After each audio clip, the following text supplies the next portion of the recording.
first experience with Porsche? You know what's actually funny, bro, is like, I've told this story, like, my first supercar in my mind that I ever bought was a GT3. Yeah. A white GT3 when I was 28 or 29. Because like I had a goal to own a supercar before I was 30. Did you always like Porsche? You know, bro, I really didn't know much about them, and I didn't really, like, I knew GT3s, and I was interested in maybe getting one, but I was like, bro, it's just like, it's a Porsche, like, and people don't even know, like, I've never seen people stop, like, whoa, is that a Porsche? Yeah. Because people don't know the difference between the $40,000, $50,000 Porsche. Yeah, and then $400,000 yeah, Porsche. it's like, they just don't know the difference, but, you know, when you're younger, you kind of want that hype car. Yeah, I can hear. Don't fall out, Dalen. But,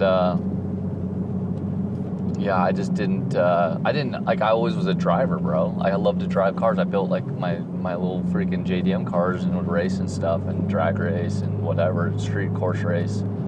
So that was what hooked me onto the Porsche. Is I went to look at, like a Lambo or Ferraris. Obviously, my budget was pretty low, so I was looking at, like, I think it was like $150,000 is max what I wanted to spend. What was that? You can get a little closer.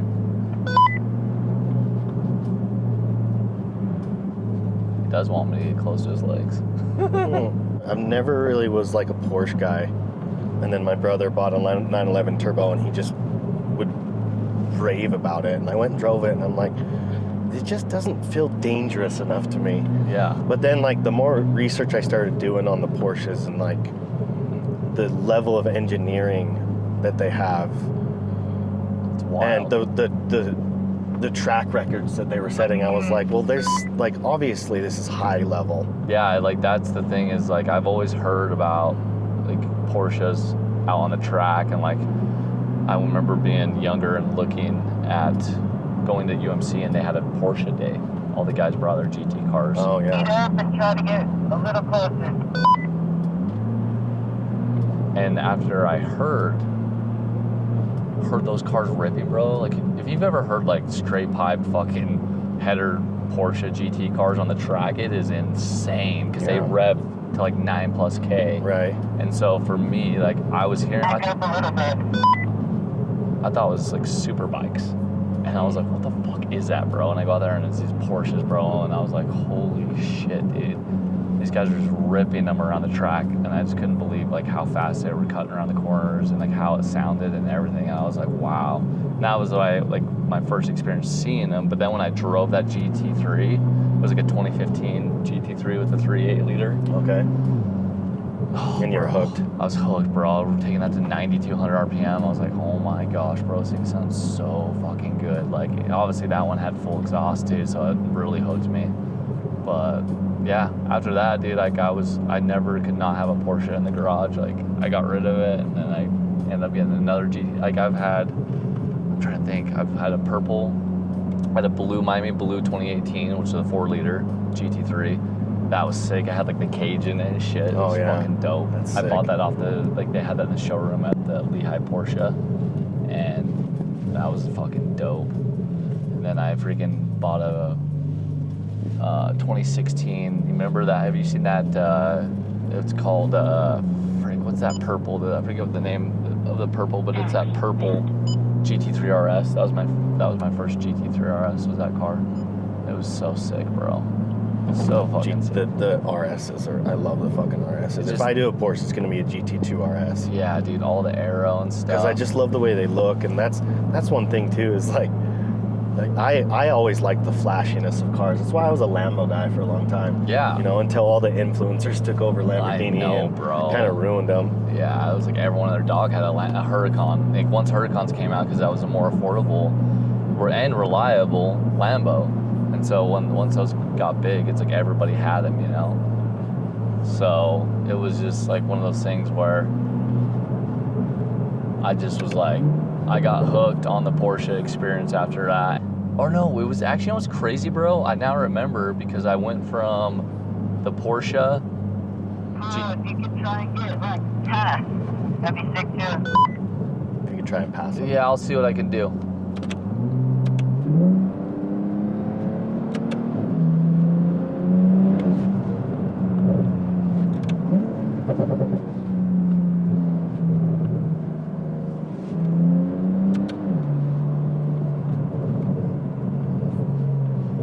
I went from that to an R8 V10 Plus. That was perfect. And that was sick. That was like cool because it was kind of like a little more flashy, but still R8s are kind of undercover a little bit. Yeah. So like I was kind of like doing these. It was funny. The first supercars I had were like the most undercover ones you could get. Yeah. As far as not a lot of attention. So that was dope. And then the car that I got after that was a 570. Was a 570. Oh my God. So fast. That's how I like it. Yeah. Was a 570S when they just had come out. It was like probably they just came out that year because it was probably 17 or 18. That's just about when they came out. And I didn't even know what a McLaren was, bro. Like I remember I heard of the McLaren F1. I was like, oh, they like actually like make production cars, and they like obviously the MC12. What is that? What it was? That was the one before it. Mm-hmm. That was a big one. So I didn't really like how those looked. But the 570S was like the first like affordable McLaren that was like pretty sexy, bro.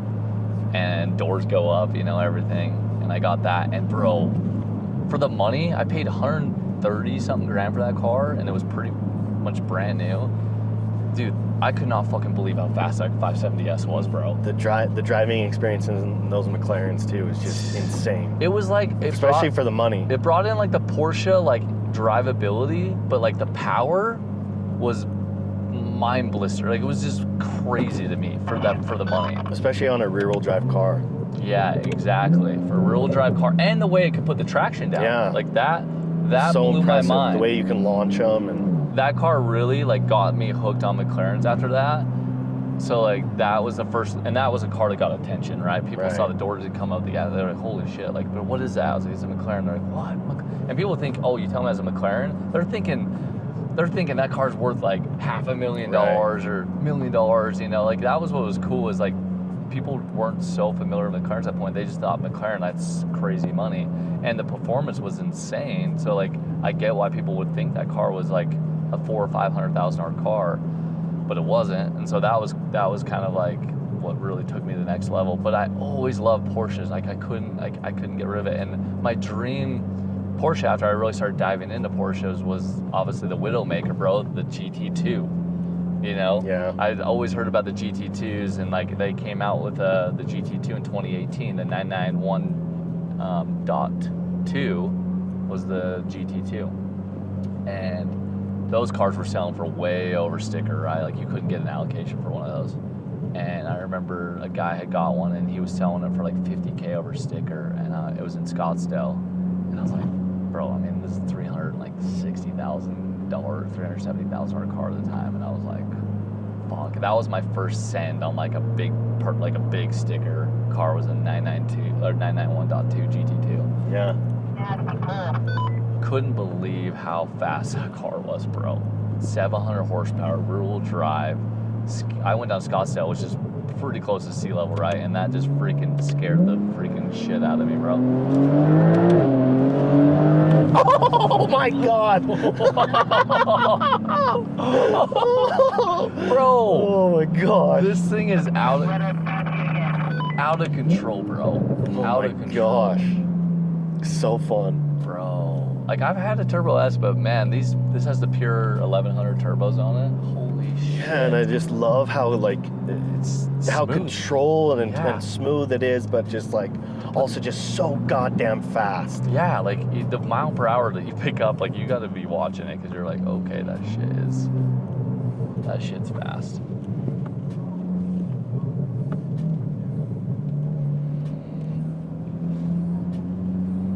Yeah, and it's been interesting for me because like the more of like, obviously I've been into cars since I was 5 years old.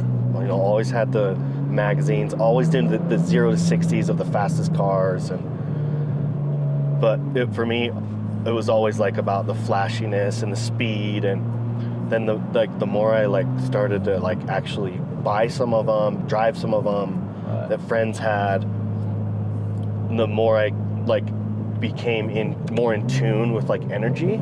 Yeah. The more I realized like it was like the actual consciousness of the builders that was going into these cars, and I think that's why people love Porsches so much. Is there's a different energy of the people that are building these cars from like any other cars, right? Yes. Like especially when you're talking like from a Lamborghini to a Porsche, where it's like Lamborghini engineers like great fucking engineers, but it's a whole different level of energy that's going into building these cars for people that want flash and want influence, and Porsche guys, you could feel it's just like this like pure energy of like, no, we just want to build the best fucking car for the track and the best fucking driving experience. Pure engineering. Yeah, it's just pure. That's what they want. They're literally building the cars for like that data, like statistics. They want it to put down. Yeah, it's like they want to win. Yeah, so like, yeah. You know, they don't just want to like have influence and Flashiness. attention. Yeah. They want to fucking win. Yep. You know. Yep. And for me, like I've always been like a driver, and so for me, like getting into a car that I could feel was built for the driving experience first, then yes, looks and like the prestigiousness, right? That all comes down the list after.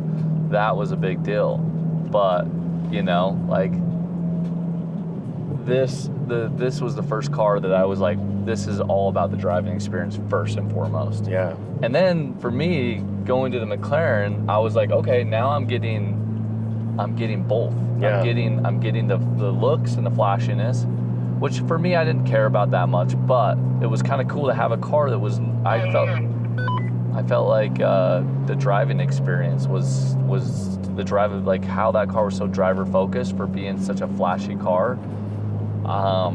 I was like, damn, McLaren really is doing something special. Like, and for the price point too, like how much performance you get out of a McLaren for the price point is always just blowing my mind. You know, like absolutely blowing my mind. Yeah, that is one reason I always tell people, like, look, if you're a real car guy, you're not buying a Lambo, you're buying a McLaren. Exactly, bro.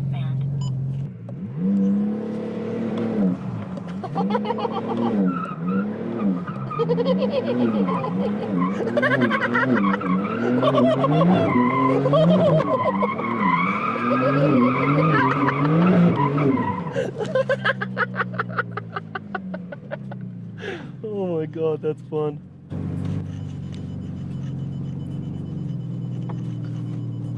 Probably been easier to do that in the snow.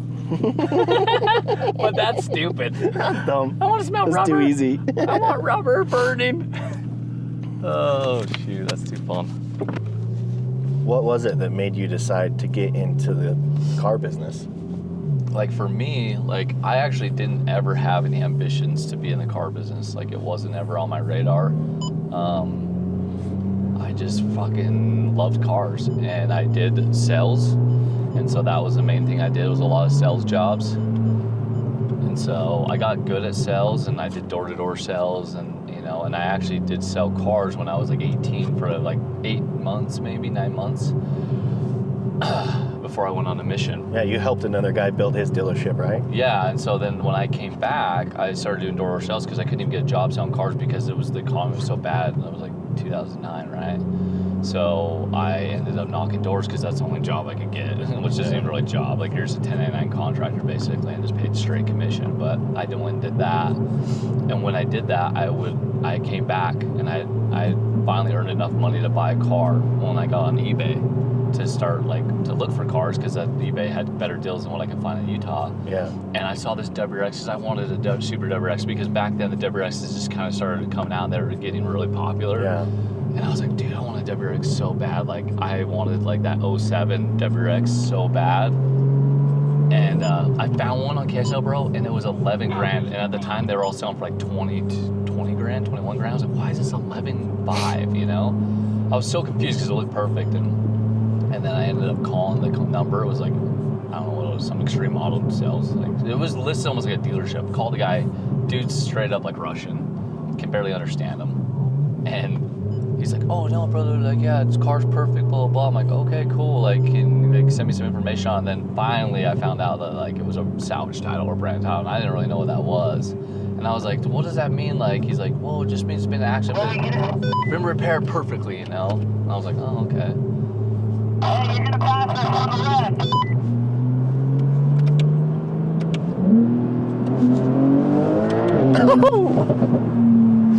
Oh, When that thing lights up, dude. that's insane. Sounds pissed. Yeah, so like that was intriguing. I literally didn't believe the guy, so I flew up there, bro, to Portland, Oregon. Never been there. Flew up there, got picked up the car. Looked amazing, bro. I'm over here. The kid that only has 11 grand, thinking, am I gonna really get this $20,000 car right now for this? Like, I can't believe this car's sick.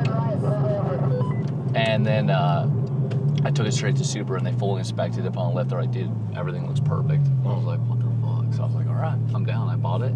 Best car I ever had. Never had any issues with it.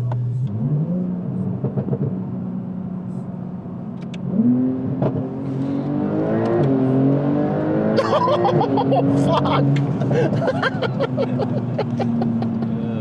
Oh my gosh, dude. So fucking fast. It finally did it. It freaking shut me down. It threw a code again. You can feel it when it was like hesitating. Yeah.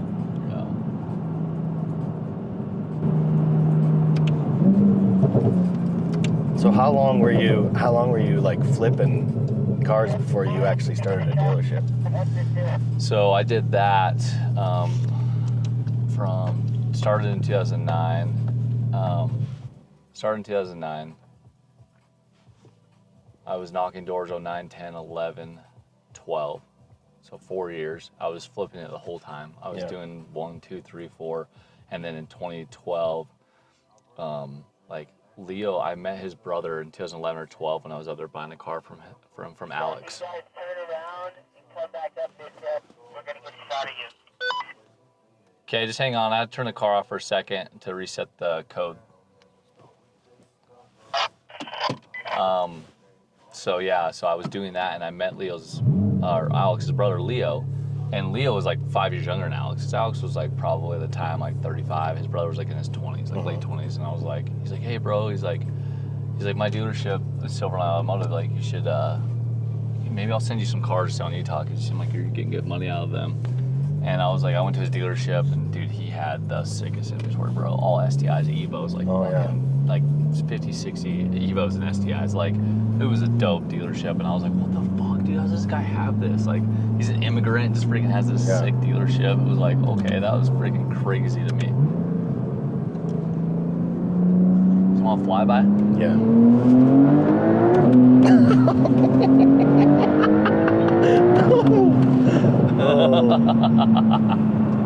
Oh, it just pulls so hard. I know, I love it.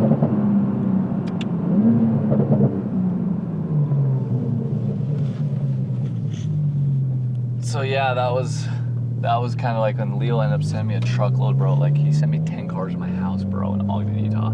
Like 12 cars. Post them all in on KSL. No, doesn't want it. Doesn't want it.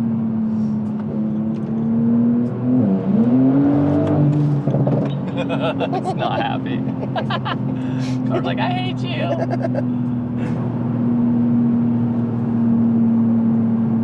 Turn around and do one more coming back up the mountain.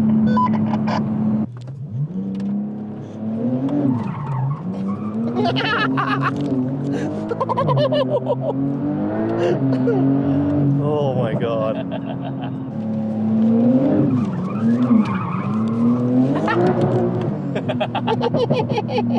It's crazy when the tires get some heat in it. They're like, they're sticking. We don't want to break loose. And the car's over here just cutting, not happy. I'm like, I gotta get this thing tuned for this elevation. It's not. It is no happy. Turn this thing off. Reset it. Yeah, that was pretty much how it ended up going. And when he sent me 10 cars, bro, I was kind of worried at that point because I had 10 cars in my driveway. And I list them all in case I'm not a dealer. I was like, oh man, this is intense, bro. I sold them all in a week. Really? Yeah. Dude, I mean, Was he just killing everybody on prices? Or? Yeah, because he would like the prices were way lower up in Oregon, which is why I ended up going and buying that car up there. Because like you just couldn't get the prices in Utah up there. You could get in Utah, so that's why he was like, dude, I'll just send them down to you, and here's my bottom number. Anything over that, you get. Oh, cool. So some of them, bro, I was making 2, 3, 4K on over what he wanted. Okay. So, like, it was pretty fucking dope, dude. Like, I was like, holy shit. And there were some sick cars. I'm over here, this, like, freaking 23-year-old kid, 24-year-old kid with all these freaking brand new STIs and freaking Evos and shit. It was so cool. So I was just having a blast doing it. Because I was just do that in the off-season when I wasn't knocking doors. So that's pretty much how it ended up going. What's your favorite thing about being in the car business now? Dude, now, like, I think the biggest thing that I love about the car business, bro, honestly, is just, like, scaling. Like, I've really learned to love the business aspect, because at first it was the passion and the hobby, which is still there. I still love cars, obviously, but it turned into, like, when I grew my business and I scaled and I opened up another location and I got, learned how to get staff and employees, and, now it's 60, 70 people between my locations. Like, it's a big operation. We have 700 cars between, the 2 stores. And so, like, that became really, I became really passionate about the business and learning how to refine it, learning how to do it better, learning how to be the best in the industry, learning how to give the best customer service and the best customer experience, like working my ass off to get our Google reviews to like 4.8 with thousands of reviews. Like, I really learned how to love not only doing well in business, but doing it the right way and really providing a great experience for my customers to be proud that they buy cars at my stores. Yeah. And to me, that became the part of the car business I really learned to love. And then tying that to the part that I still love cars, because a lot of times if you do a business that's your hobby or your passion, it can ruin it. Right. It can ruin the passion, it can ruin the hobby. And the one thing I realized is that if I let my business own me, because I'm trying to grab onto all the money and I'm not trying to give that money to hire new people and I'm not investing that money back in the business, my business will own me. Right. And if it owns me and this is my hobby, I'm gonna start resenting these cars. Right. And I'm gonna start having a negative relationship with them. And I felt that happening after like 3 years, 4 years. I scaled the dealership, bro, with me, my brother, because Brad, my original guy I did it with, he left because it was just too much. It was too stressful. I don't blame him, because I was running it really bad and I was trying to just put every dollar back in the inventory, not like actually like hire people. Yeah. And at one point, bro, we had 180 car inventory, 200 car inventory, this little warehouse, bro, with 3 dudes. Oh, wow. It was out of control. That's insane. I was working 7 days a week. Do a flyby, sorry to interrupt. Can you do a flyby, do a pull real quick for exhaust sound?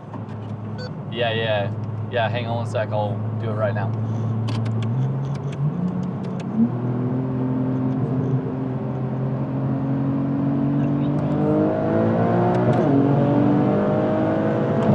Oh my God. 139, kilometers. We're in Canada. They go slow there.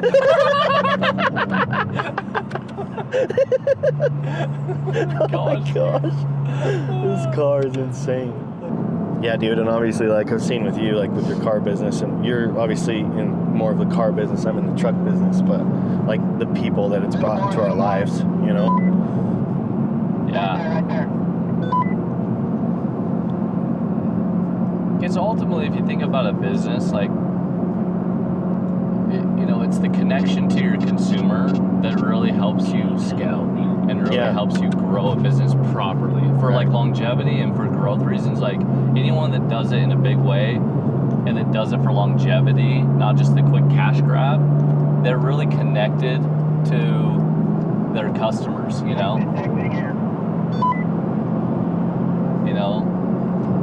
So I think that was something that I've learned is like, because obviously when you're young and like you've never had a business and you start making money, like one, I did restrict myself from spending it, but the way I spent my money was dumping everything back into my business. So like I was still spending it. I wasn't investing it in my business technically, like in the people and everything. I was putting it in like the assets and inventory and all that stuff. So like that was where I had a skewed understanding, is I wasn't like truly investing it back in my business in the right way. Right. Because I was scared of losing the money. So I I would just put it into the assets, into the cars, and Instead of actually letting it flow in the way that it wants to. Exactly, and like putting it into the customer experience. Like, bro, customers showing up to like a freaking warehouse, like not ideal when you're selling 70 cars a month with one office. Right. Not ideal. So there was just a lot there that I had to learn to like really make it about the consumer and the employees. Like make it about the experience for the people that are doing all the work and for the customer. Yeah. Because they're the lifeblood. Right. And so that was the shift for me, that where I went from starting to resent cars and resent the car business to starting to love it. Yeah. And that's also the biggest thing that taught me, is I started to love what business was when you did it with the right intentions and with integrity, to like really like invest in the business and believe in the business and believe in your product, because that to me is where I started taking on the entrepreneur side and being passionate about growing businesses. And that's when I started to invest in other businesses and start other businesses, and I took that mentality of those things I learned in the car business into those businesses, and it's helped them, you know. Yeah, and like kind of the way that you explain it, it sounds like more having a relationship with your business that's symbiotic and not extractive. Yes. Right? Where you're not just creating a business that you just want to take from and save and get rich from, and it's like, no, it's something that you actually like have a relationship with, where you're having a full-on experience with your relationship, where you're giving to the relationship in ways that the business needs, that may not be beneficial to you short term, but long term are going to cultivate a deeper relationship between you and your business, which is going to make you love it more, right? Which is going to be more long-term thinking. You know, it's just like everything, like we talk about. It's like everything in the universe is a relationship, and if you can treat it as a symbiotic relationship and not a one-way street, you're gonna have a better experience with it. Yeah, and that was a huge shift for me. It was changing that mindset of what that relationship should look like versus what I thought it should look like. I think that's where it really helped me to, one, be excited about showing up and working hard, you know, because if you're just working hard and slave driving yourself for the almighty dollar, right? Like, it doesn't matter even if the dollars flow and you get them, you're gonna not like them, and you're gonna be disconnected from how you got them, which is gonna make you feel like you have no purpose. And like that, to me, every time I think about the darkest days of my life, bro, people ask me like, what were the darkest days? I'm like, 2016, 17, 18, 19. Like those 4 years was where I had so much resistance to scaling, letting go of the money and letting go of like the fears of like, what if I lose everything? Because when you grow up poor and you grow up with nothing, and you start from nothing, and you've never experienced what it's like to have kind of safety financially, you tend to do things to self-sabotage, but you're doing them with the intentions to keep and hold on, because you think that's creating safety. And really that grabbing and that holding on is actually setting you up to lose and everything. Even if you may have those things you're hanging on to, you can't move, right? You're still grabbing onto those fixed things. And so when you can't move as a human, if we're not moving, we become stagnant, even if we're doing stuff, but energetically we're stuck because we're holding. Right. And so learning to let go of those things so that I could move, that's when the freedom comes, because you start to create your own prison. And like nobody wants to be in prison, but we're the biggest advocates for our prison sentence sometimes. And like in business, it's easy to be in a prison sentence and to tell yourself you're not.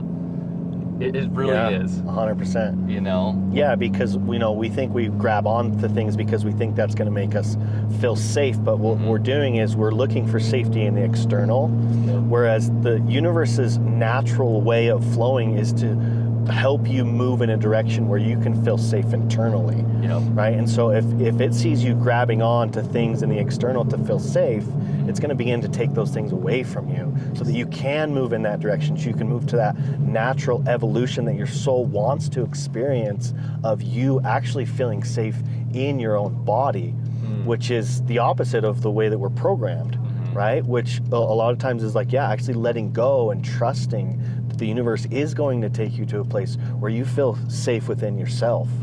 And then you know, if you can get to the point where you do feel safe within yourself and you feel safe letting your business flow with the universe, then the universe rewards you in reflecting that out into the external world of now you are safe in the external world as well, because you trusted the universe to take you through that process, and now you feel safe internally. Yep.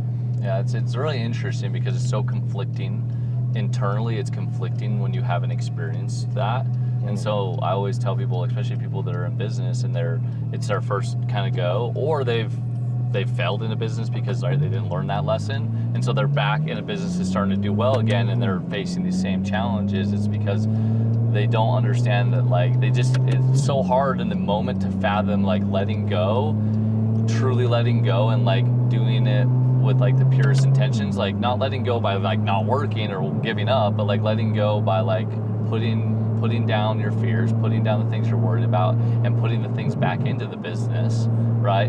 Like investing in the business, which is giving back, right? You're giving back, and you're giving back with trust, going, I know that, like, yeah, this money is leaving, but I know that I'm doing it for the basis of you're sowing the intentions. I want the I your want business is a field, right? It's just like a relationship with a woman. Anything that you give a woman, trusting freely without something expected in return, you're planting within her, and she's going to return to you exponentially if you do have that symbiotic relationship. And if it's the right thing, right? And if it's not the right business for you, then it will crumble maybe. Right. And if it crumbles, it's because it's supposed to. Just like if you give your full trust to a woman, and you, as you should, and you give freely without any expectations back, and it comes back to not be reciprocated, then that's the universe is letting you know this is not the thing for you. It's still a gift. It's still returning to you exponentially. It's giving you information, letting you know, like, hey, this isn't the thing for you. But like holding on and trying to control it and manhandle it and force it to be what you want it to be